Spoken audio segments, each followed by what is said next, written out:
What if the plan falling apart is the plan? You know the feeling. You set a course, you build the map with deadlines and milestones, and then suddenly everything tilts. The email never arrives, the interview is postponed, the relationship takes a different turn. The train you meant to catch turns into an hour of waiting. Your chest tightens. You map out explanations, blame the timing, chastise yourself for being behind. The story your mind tells is simple and fast. This delay is failure. This detour is loss. But what if that rush to judgment is exactly what keeps you from seeing the deeper shape of your life?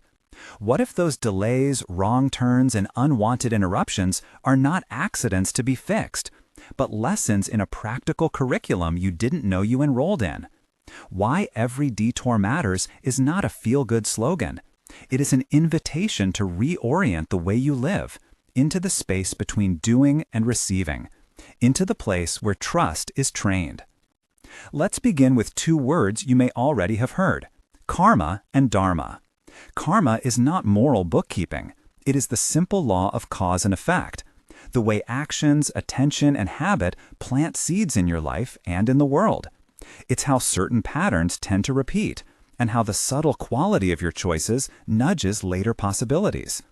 Dharma is the path, the way of practice, how you walk, moment to moment, when you attend to what is here. Think of karma as the weather you have contributed to, and dharma as learning to travel well in that weather. There is a short old parable for this, simple enough to remember, mysterious enough to keep returning to. A farmer wakes one morning to find his horse gone. The neighbors gather and say, "Such terrible luck." The farmer shrugs and says, "Maybe." Weeks later, the horse returns, bringing with it 3 wild horses. Now the neighbors say, "What great fortune." The farmer says, "Maybe." His son tries to tame one of the wild horses, is thrown, and breaks his leg. Now the neighbors feel sorrow. "Oh, what terrible luck." The farmer says, "Maybe." A war breaks out, and men are conscripted. Because the son has a broken leg, he is not taken. The neighbors say, "Such wonderful luck." The farmer says, "Maybe." The point isn't superstition. The point is perspective. In the farmer's life, events are not fixed in the category of good or bad. Their value unfolds with time and with the angle from which you look. The detour, the lost horse, the broken leg, the unexpected return, reshapes what could have been. It both narrows and widens possibilities. Seen through the lens of karma, events are interconnected. Seen through dharma, they are also a field for your practice. How you respond, where your attention goes, and what you become while waiting. If you are feeling like you're behind, maybe at work, maybe in a relationship, maybe in a dream that keeps slipping away, notice the story you tell yourself about that lag. Often, the story is driven by a hunger, to be seen, to be secure, to reach an imagined future that will validate you. That hunger is not bad, it's a human energy. But left unchecked, it compounds frustration. It throws you into frantic doing. It makes the gap between effort and fruition intolerable. There is a Buddhist word for careful energy, virya, skillful effort. Skillful effort is not frantic pushing, it's a steady tending. It knows when to act and when to let the soil rest. It is not the same as obsession. It is the difference between pruning a plant and trying to pull it up because it isn't blooming on your schedule. The detours teach you virya by forcing you to practice the balance between action and receptivity. Let's try something simple together. You don't need to close your eyes. Place your feet on the floor and feel the weight where they meet the ground. Take a gentle breath in, a slower breath out. Notice the tiny shift in your shoulders as you exhale. One more breath, with attention. This is not a solution. It is a calibration, a way to draw your attention back from the story of being behind into the actual sensations of this moment. Every detour contains 2 kinds of lesson, the practical and the maturation. The practical lesson might be obvious. Doors close, redirects emerge, and you must change logistics, learn new skills, or cultivate new relationships. The maturation lesson is quieter. It shapes you beneath the surface. A delay can teach patience, humility, flexibility, and compassion. Those are not instantaneous gifts. They are slow-grown virtues, like a tree ring by ring. Consider a story from a monastery. A new monk came to his teacher impatient to make progress. He wanted a direct method, a quick confirmation of his path. The teacher smiled and gave him a broom, telling him to sweep the courtyard each morning. The novice expected that sweeping would be a preparation for more elevated practice. Instead, it became the practice. In the repetition of sweeping, he learned to notice each breath, each sensation of the hand on the stick, the way the dust moved, the seasons passing through the courtyard. Months later, he realized his desire for progress had been an obstacle. In the work itself, his heart softened. The detour, the menial task, was the path. That anecdote is not romanticizing drudgery. It describes a truth. The outer task is often a teacher for inner capacities. When your plans derail, you are invited to inhabit work that feels smaller on the resume, but larger for your life. Practice disguised as necessary inconvenience. Another story. A Zen master and a traveler lost in a snowstorm. The traveler clutched a carefully folded map and insisted on following the printed route. The master watched the wind shape the snow and told him to tear the map, to feel the direction of the wind, the angle of the sun, the sound of the river under the ice. The traveler resisted, his head filled with routes named on the paper. Eventually, he let the map fall. He discovered a compass within himself: attention, sensitivity, openness. Learning to move without the map was not easy. Sometimes the river was frozen and led to blind ends. Sometimes the wind misled. But the traveler learned to trust presence over possession. He began to notice that direction arises from listening, not from certainty. These anecdotes point to a deeper inversion. Detours are not detours from the path. They are the path. If you arrive at that realization too early in theory, it can become an egoic claim. I expected this. If you arrive at it too late, you may be hardened by anger. The practice lies in inhabiting the gap at the pace of ordinary life. Let us name that gap. Call it the sacred gap, the pause between effort and fruition. It is the space where you have planted something, an application sent, a conversation started, a seed of intention, and you wait. Our culture trains us to fear this pause. We fill it with strategies, comparisons, and worst-case scenarios. We replay possibilities until the pause is unbearable. But within that unclenched interval lives the possibility of transformation. Practically, how do you train in the sacred gap? First, by noticing. When you want the mind to hurry ahead with plans, bring your attention back to breath or body. 2 short breaths can be a gateway. Inhale, feel the lower ribs expand. Exhale, feel them soften. Then ask gently, what is actually here right now? The mental habit is to answer with a future. I need to be there by Friday, or I must land this deal, or I should be healed. Instead, see if you can answer with presence. My hands are cold. My chest is tight. My heart wants assurance. Naming these feelings reduces their tyranny. Second, practice recalibrated action. This is not passivity. It is wise action rather than frantic reaction. If you miss a job opportunity, wise action might mean refining your resume and reaching out with curiosity to learn why this post was not right for you, while also asking, what new relationships or skills might I cultivate in this narrow season? Wise action keeps you in motion without gripping at the outcome. Third, cultivate gratitude for what did not occur. This is not toxic positivity. It is a sober recognition that some avoided paths would have produced harm or arrested growth. Recall a time when something you wanted did not happen. Perhaps a relationship ended, and months later you see that the ending freed you to meet someone more aligned with your values. Or you missed a flight and later learned the alternative route saved you from a storm. That memory trains you to notice invisible merit, the protection and subtle synchrony that come from actions and events you never see fully. The farmer story returns here. The twist, what is good or bad, only becomes visible over time. Karma is not punishment, it is pattern. It is also protection when wholesome choices align to prevent harm. The detour you resent today might be the mercy you need to prepare for a gift you are not yet able to hold. We must be careful, though. Seeing detours as purposeful does not absolve us from responsibility. Karma describes tendencies. It does not remove the need for wise choices. You are not a passenger with no agency. You are a gardener. The practice is simultaneously to act skillfully and to receive what action brings without collapsing into reactive suffering when the fruit does not ripen on demand. Here is another micro-practice. Sit back for a moment and think of a delay that still thumps in you. The promise that failed, the door that stayed closed, the plan rewritten. Invite the image in gently. Notice the body's reaction. Where does it tighten? What color or texture does the feeling have?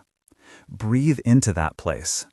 Offer one sentence of kindness to yourself, such as, "This hurt is real. I do not need to fix it immediately." This small act of acknowledgement changes the chemistry of waiting. It moves you from frantic problem-solving into compassionate presence. From there, wiser choices can arise. Now move from patience into confusion. Many people equate detours with regression. They feel trapped, as if they are sinking into mud. In Buddhist imagery, mud is not the enemy, it is the ground of growth. The lotus, which blooms pristinely above murky water, depends on the mud to anchor and to feed its roots. If you avoid mud at all costs, you lose the conditions for the flower. I want to tell you a story of a young practitioner who arrived eager, practiced hard, and then hit a wall of confusion. She had a career plan, a clean ascent. Suddenly, a series of small collapses dismantled her timeline. She felt derailed and ashamed. Her teacher did not offer consolation or a map to fix the mess. Instead, he suggested she set aside ambition for a season and sit with what confused her. She resisted. Months passed in which she intentionally did less projecting and more listening. In that muddy interior, strange things happened. Old resentments untangled, small generosities emerged easily, and a muted sense of inner humor returned. What looked like stall became a slow reweaving of the self. The later opportunity that arrived needed the person she had become in the mud, a person with softened edges and wider focus. This is the paradox. Confusion can feel like a loss of direction, but it is also a dissolving of the self that clings to a narrow outcome. Ego, when threatened, tightens. A detour often requires that tightening to loosen. In loosening, you can discover capacities you would not have had if the track had been smooth. The loss of the map is a painful mercy. A second monk anecdote captures this.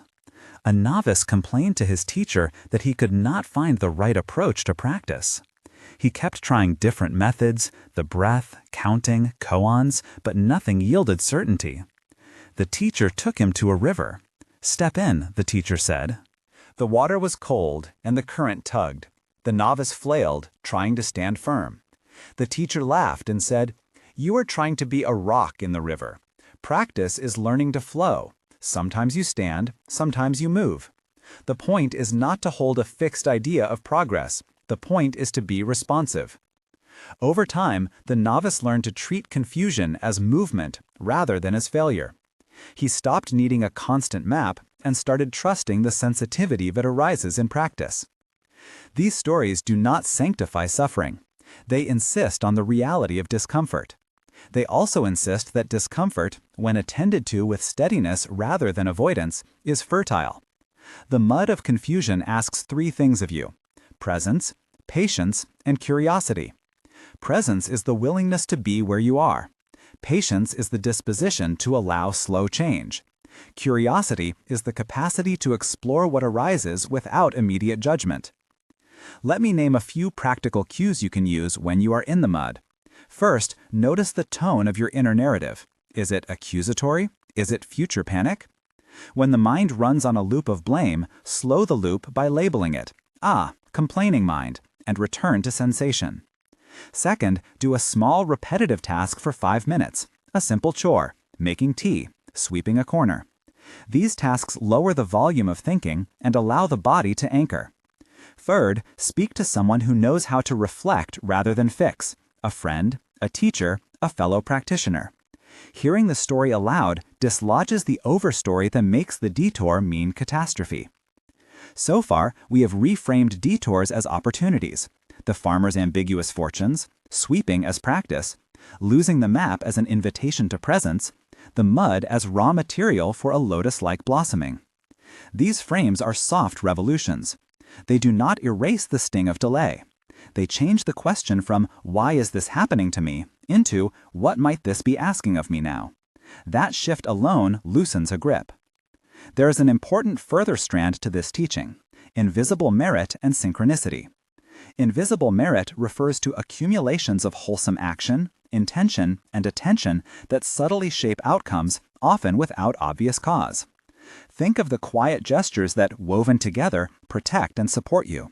An extra hour you spent listening, a restrained comment that avoided conflict, a small kindness you extended without notice. These seeds do not produce a guarantee of success in the worldly sense, but they orient probability. They make certain doors open where others close. Synchronicity is the felt pattern that sometimes emerges, the improbable alignments that make you pause and say, "How did that happen?" When you practice Dharma, you increase the odds of such alignments because habit and attention shape micro-choices that ripple outward. Recall a moment in your life when something did not happen and you later saw it as a blessing. Perhaps you didn't get the job that seemed perfect, and months later discovered the role would have trapped you in values that weren't yours. Or you missed a train and, in the extra time, met someone who later mattered. These are not supernatural favors. They are the visible tip of a subtle ecology of causes, the way effort, attention, and compassion influence conditions. If you tend your inner life, your patience, generosity, clarity, you create a field in which beneficial openings are more likely to appear. Yet this is not an invitation to manipulate karma like a ledger. Karma does not reward good people and punish bad people in a simple tally. It describes complexity. What you can do is influence the tendencies you carry forward by choosing more skillful responses in ordinary life. That is, every detour matters because your response to it becomes part of the causal stream that shapes future possibilities. By now, you may be thinking, this all sounds noble in theory, but how do I live it in the middle of real, urgent disappointments?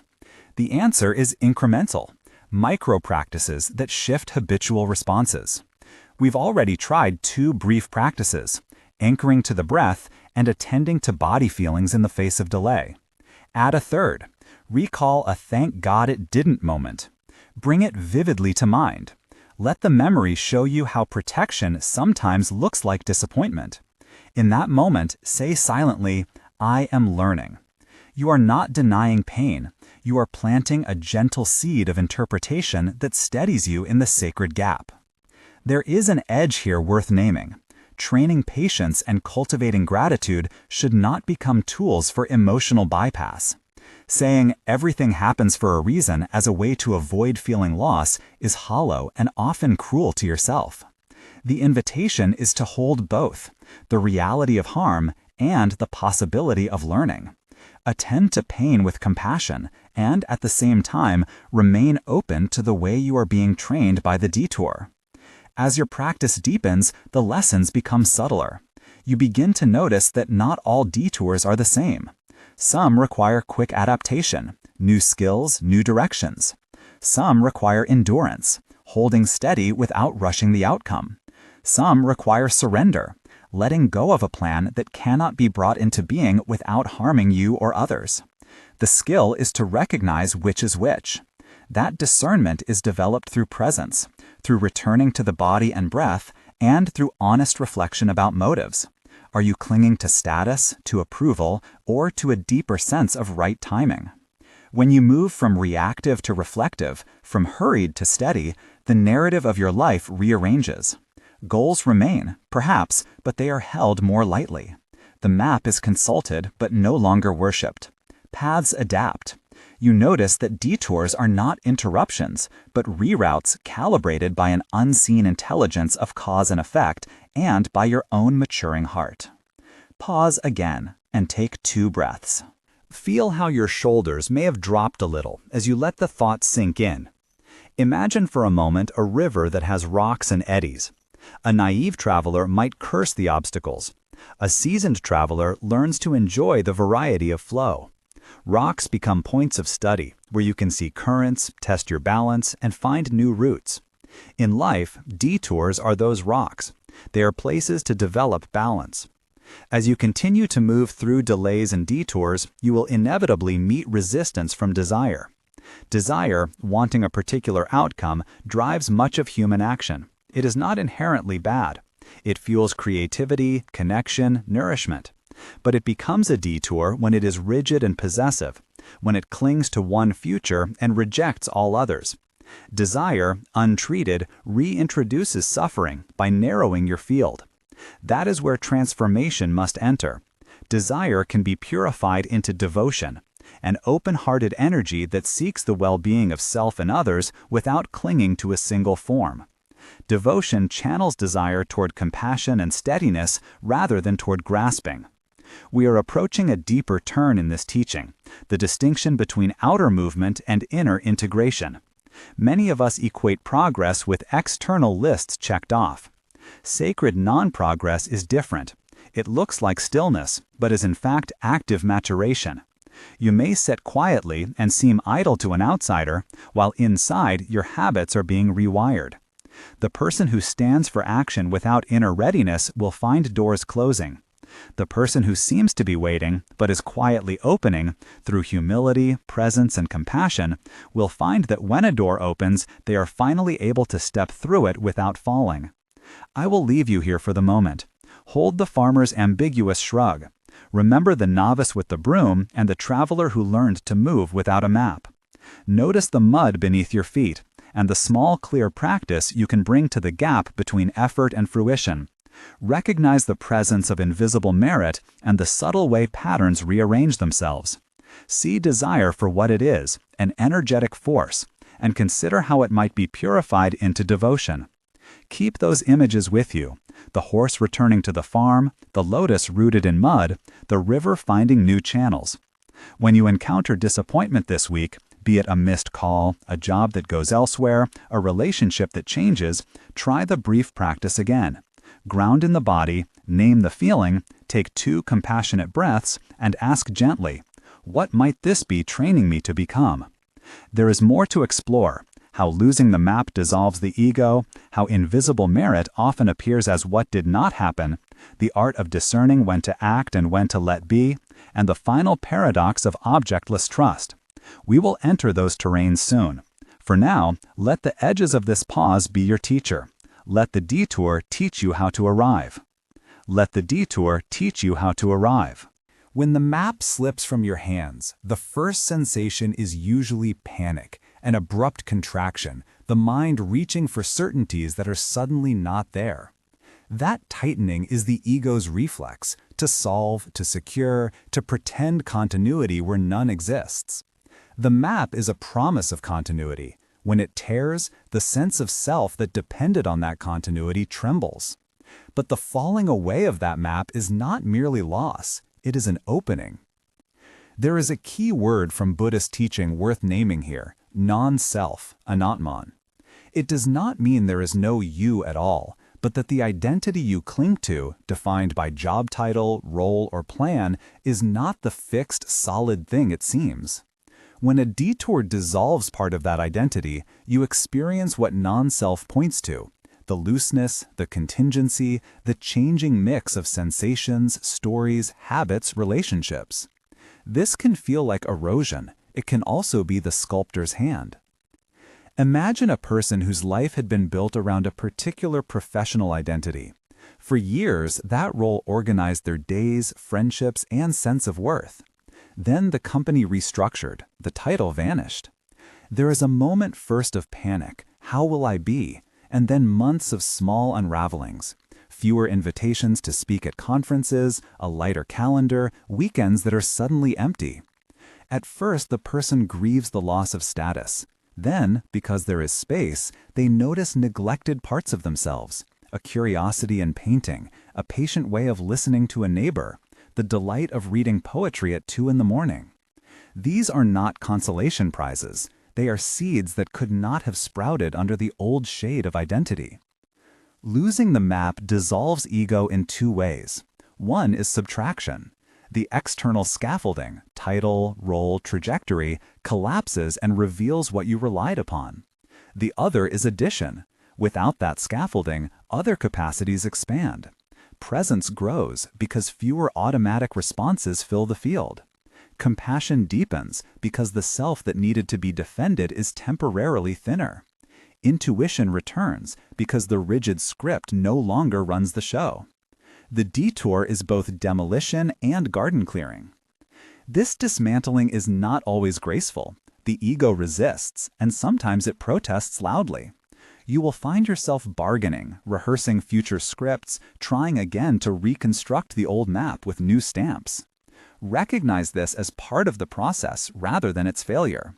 When the grip loosens, there is a crude clarity. The person you used to be was a function of certain conditions.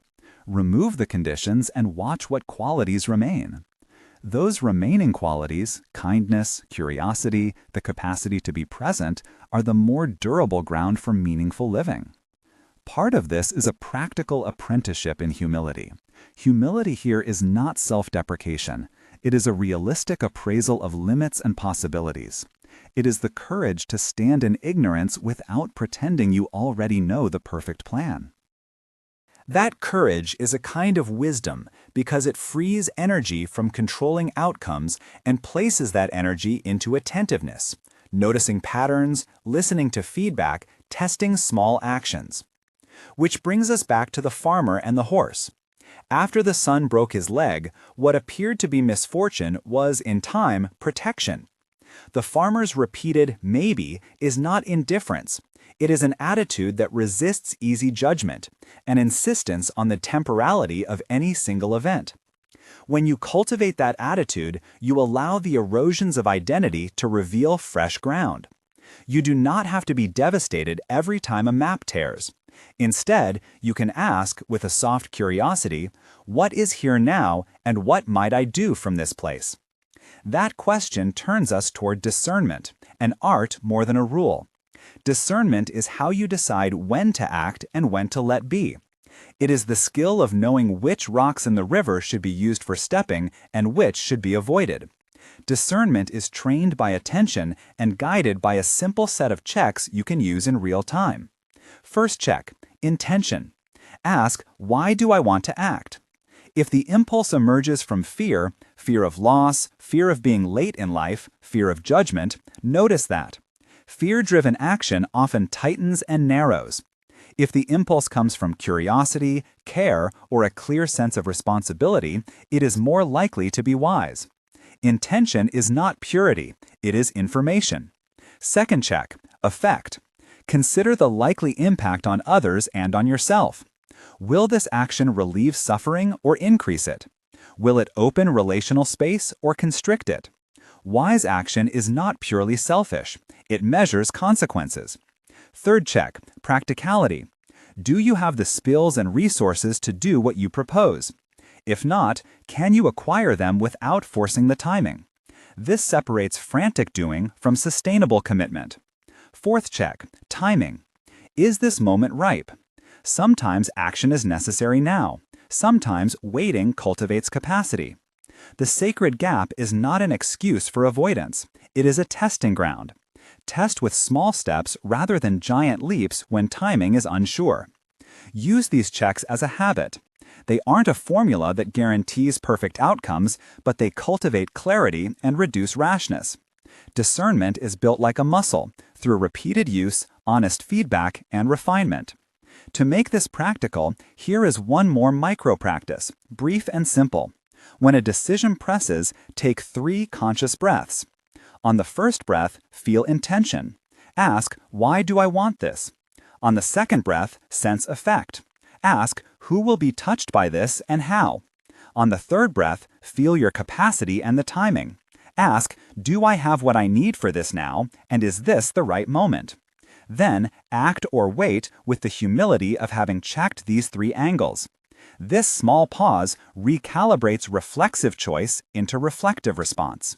We have spoken of invisible merit, those unseen accumulations that shift probability towards supportive circumstances. Invisible merit looks like kindnesses whose ripples you cannot trace. It also looks like restraint, words not spoken, impatience not acted upon. These small acts reconfigure the field around you more than dramatic gestures often do. Think of a time when someone withheld a harsh criticism, and that restraint kept a relationship from rupturing. That restraint is invisible merit. Think of a time when you chose to listen to someone you barely knew, and that listening created trust later on. That listening is compound interest. But there is another face of invisible merit, the mercy of things that did not happen. A relationship that never materialized might have prevented the hard work of integration you still needed. A promotion you did not receive might have saved you from a path that would have hardened certain tendencies into habits. This is the what did not happen mercy. It becomes visible only after time and reflection. Cultivating the habit of recalling these near misses is a practice in gratitude and wise appraisal.